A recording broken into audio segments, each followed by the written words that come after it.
mea, că tu ești cea mai frumoasă mea. Da, da. Asta sună, dar tăti nu vrei să răspunzi. Ai zis că spui de noi și dracu te mai ascunzi, că nu văd rostul.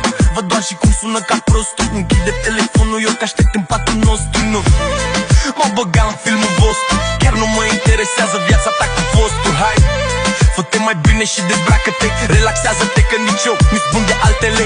Ridică fustița, ridică fustița, ridică fustița, ridic lanțul frumos, bluș frumos, aranjat elegant.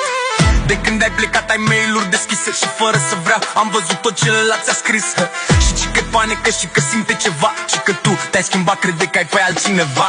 Hai be cu mine viața mea, hai be cu mine viața mea, hai să-ți iau un Porsche Panamera, hai să te duc pe Spania.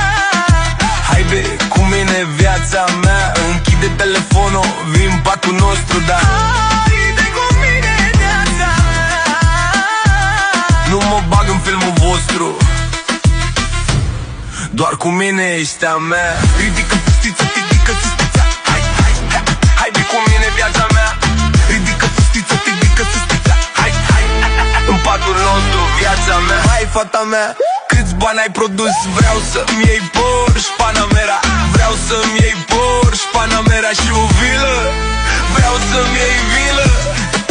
Să te duc pe Spania, tu dezbracă-te de griji de toată filmarea lor. Nu mă interesează viața ta cu fostul. Hai, relaxează-te că nici eu nu spun de altele. Stai, mă jur pe viața mea, că tu ești cea mai frumoasă mea. Știi că e panică, dar aici cu mine nu e vina ta. Hai cu mine viața mea, hai să te un Porsche Panamera, hai să te duc pe Spania. Închide telefonul, lasă tot în spate. Hai așa.